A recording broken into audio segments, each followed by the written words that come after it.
His 2 daughters had not spoken a word to a grown woman since the frost broke the ground for their mother's grave. And now a stranger stood in his kitchen dropping flour on the floorboards. Jonah Hollis filled the doorway with his hat still on, watching the woman scrape a burnt biscuit off the iron and set it aside without flinching. And he heard himself say the thing he had rehearsed on the ride in. "I won't have them hurt again. You cook, you keep the house, you draw your wage. You don't go making promises to little girls you mean to break come spring." The woman turned. She was not young and not soft, with a chapped red across her knuckles and a plain brown braid gone loose at the temple. And she looked at him the way a person looks at weather they have already decided to walk through. "My name is Tessie Cutler," she said. "I answered an honest advertisement for honest work. I've buried more than I care to count, Mr. Hollis, so you needn't teach me what grief costs. I'll make no promise I can't keep. That's the only kind I make." He had meant to say more, to lay down the rest of his rules like fence posts. But from the corner near the woodbox, 2 small faces watched him over the top of a quilt they shared, 9-year-old Ruth and 6-year-old Pearl. They had his dead wife's eyes and none of her color, gone thin and gray through a hard march. And they were watching not him but the woman, the way barn cats watch a hand to see if it holds a stone or a scrap. Jonah took his hat off then. It seemed the only decent thing left to do. "Supper's at 6, he said, and went back out to the cold because it was easier than the kitchen. Tessie watched him go, a big, grief-stiff man moving like his own hinges had rusted, and she let out the breath she had been holding since the coach set her down at the Bitter Creek turnoff. She had not lied to him. She had buried a husband to fever and a boy to the same, years back and a territory away. And she had learned that a house in mourning did not want soft words. It wanted bread that rose, and a floor that was swept, and a lamp lit before the dark came down. She knelt to the woodbox and did not reach for the children. She only said, "Lo, I'm going to need a girl who knows where the good flower's kept." The rest of this went to Weevils. After a long minute, Ruth crept out and pointed, without a word, at the far bin. It was a beginning, and Tessie knew better than to grab at a beginning. By the time the first snow feathered down over Bitter Creek in November, the house had a smell to it again. Yeast and wood smoke and the tallow soap Tessie rendered herself, and under it the clean cold coming off the boots by the door. Jonah noticed it the way a man notices his own breathing has eased. He came in from the north pasture one evening with ice in his mustache, to find Pearl standing on a stool at the table, her tongue between her teeth, pressing a fork's edge into the rim of a pie, and Tessie's hand cupped over the small one, guiding it, both of them so intent they did not hear the door. He stood in the cold draft and could not make himself close it. His wife had made pies with that same fork. He had put the girl's mother in the ground 8 months gone, and he had told himself the price of that was that he would never again see anything like this in his own kitchen. And here it was, and it undid something in his chest he had spent all summer bracing shut. "Door, Pa," Ruth said from the settle, not looking up from her mending. Talking. She was talking. He shut the door. That night, after the girls were up the ladder and quiet, he sat by the stove longer than he needed to. Tessie moved around him, wiping down the table, and he made himself speak. "You're good with them." It came out rougher than he meant. "Better than I've been."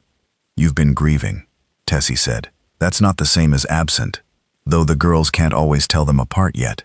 She wrung the cloth. "They asked me today what their mother's favorite hymn was. I said I couldn't know, but that you would. You might tell them, Mr. Hollis, they're starving for her, and you're the only larder they've got." He looked at his hands. It was, "Shall we gather at the river?" he said. She sang it flat and didn't care. And to his own shock, a sound came out of him that was almost a laugh, cracked and small, the first in the better part of a year. Tessie did not make anything of it. She only hung the cloth to dry and said good night. And the not making anything of it was the kindest thing anyone had done for him since the burying. The claiming happened slow, the way ice comes to still water, one thin skin at a time. First it was Ruth, leaving her mending to stand at Tessie's elbow while the bread was kneaded, asking questions about nothing.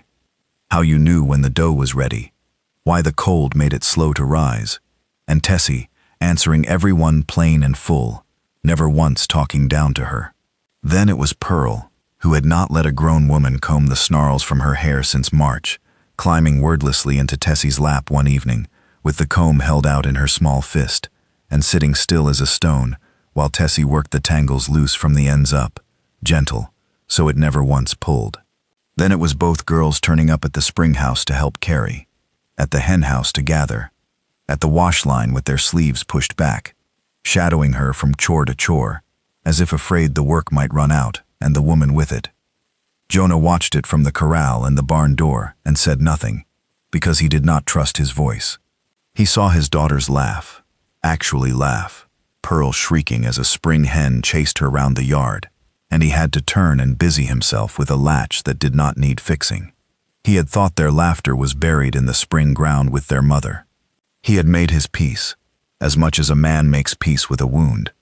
And now here was the wound closing over, and it hurt in the way healing hurts, which is different from the way dying does, and he was a long while learning to tell the two apart. Winter closed its fist on the range.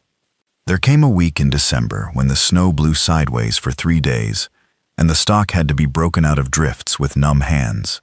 And Jonah worked from black morning to black night, and came in each evening to a fire built up, and a plate kept warm, and 2 girls who had started, without his noticing exactly when, to run to the door when the dog barked him home. It frightened him, how much he had come to lean on the shape of it. He kept waiting for the other thing, the leaving. He had watched his mother leave, one gray dawn when he was Pearl's age. He had watched his wife leave the only way she could, coughing, apologizing for the mess. Women left. It was the truest thing he knew, and he could not unknow it, and so he held Tessie Cutler at the length of a hired arm and paid her wage on the 1st of the month, and would not let himself say the things that gathered behind his teeth. Then Pearl took the fever. It came on in the night, the way it always did, and by the time Jonah woke to Ruth shaking his shoulder, the little one was burning like a stove lid and talking to people who weren't there. The pass was shut. The nearest doctor was 2 days off on a good road, and there was no good road left under all that snow. Jonah stood in the loft in his underclothes with his sick daughter in his arms, and felt the old black certainty rise up to swallow him whole. Not this one. Not her too. Tessie was already up. She had heard the change in the child's breathing through the floorboards the way only a woman who has sat that particular watch can hear it. "Bring her down to the warm," she said, and her voice was flat and steady as a plank laid over water, and Jonah found his feet moving to obey it. "Ruth, the big kettle full and on. Then the vinegar from the cellar, and every clean cloth in the chest." They worked through that night, and the next day, and the night after. Tessie sponged the child down when the fever peaked and wrapped her warm when the shakes came, and she got broth past those chattering teeth a spoon at a time, and she did not once let her own fear show on her face, though Jonah, watching, saw her hands shake when she thought no one was looking. Near dawn of the 3rd day, when Pearl's breath had gone so shallow that Jonah had stopped praying words and started only praying the child's name over and over in his skull, Tessie climbed into the bed beside the little burning body and held her against her own chest and hummed, low and off-key, "Shall we gather at the river?" because it was the only thing she had left to give. The fever broke at sunup. It broke the way a hard freeze breaks, all at once, the child going slack and damp and then, terribly, blessedly, asleep, real sleep, deep and even. Tessie felt the cool come up through the little one's skin, and she put her face down against the sweat-soaked hair and wept without a sound, so as not to wake her. Jonah knelt by the bed and put his big scarred hand over both of them, the woman and his daughter, and for the length of that one breath, he did not think about anyone leaving at all. Pearl woke near noon, clear-eyed and thin, and cross with hunger. She looked up at the woman who had not left her side in 3 days, at the plain, tired face bent over her, and she said the word before she was entirely awake to what she was saying, the way children say the truest things. "Mama." The word fell into the quiet kitchen and lay there. Ruth, at the stove, went very still. Tessie's hands stopped. She did not correct the child.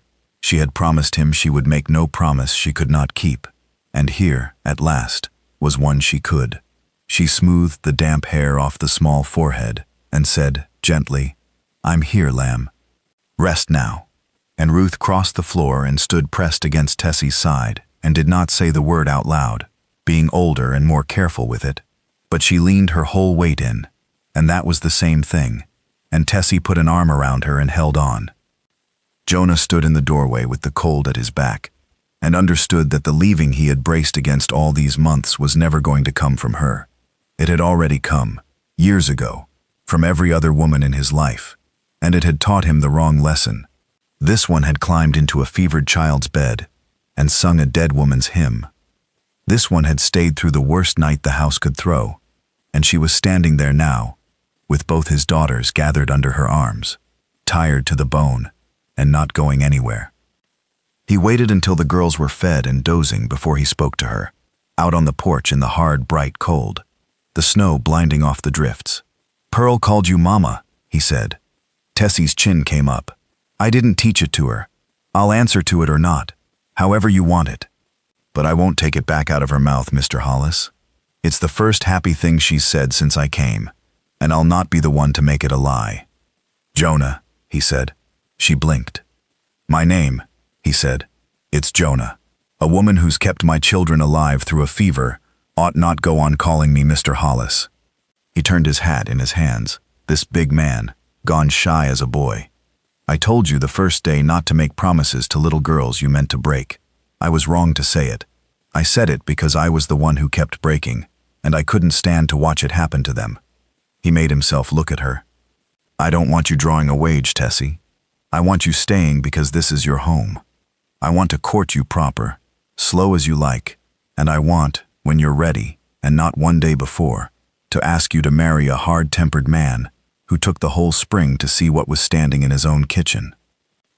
The wind took the loose hair across her face, and she pushed it back, and her eyes were bright. "I came here to work," she said. "I didn't come here to be seen." "I know it," he said. "That's how I know it's real. The wanting to be seen, that fades. The being worth seeing don't." They were married in the front room at the turn of the year, by a circuit preacher who had to be dug out of a drift to get there, with Ruth holding the ring and Pearl, wrapped in a quilt on the settle, still too weak to stand, but strong enough to grin. There was no fine dress and no store cake. Tessie wore her good brown wool, and Jonah wore his father's coat.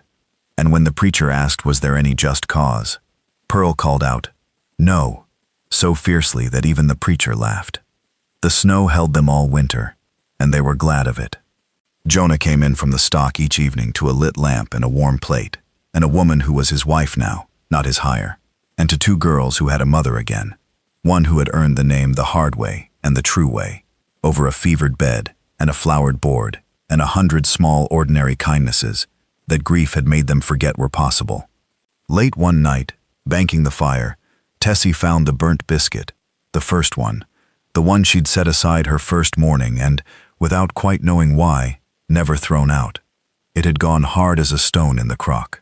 She turned it over in her chapped hand and thought about the man who had stood in the doorway with his hat on, braced for her to leave, and about how far a house could travel between one spring and the next. Jonah came up behind her and looked over her shoulder at the sorry blackened thing. "That the very first one?" he asked. "It is," she said. "I couldn't seem to part with it." He put his arms around her, careful and sure, a man who had learned late, but learned all the way. "Keep it," he said into her hair. "It's the day you came home. We just took a while to know it." Outside, the snow came down soft over Bitter Creek, filling in the last of the frozen ruts, and inside the house was warm and full and whole again. The girls asleep in a room that smelled of yeast and tallow and wood smoke. The mother they had chosen banking the coals for the morning, and the hard man beside her, home at last in his own kitchen, holding on to the woman who had, without ever once promising to, stayed.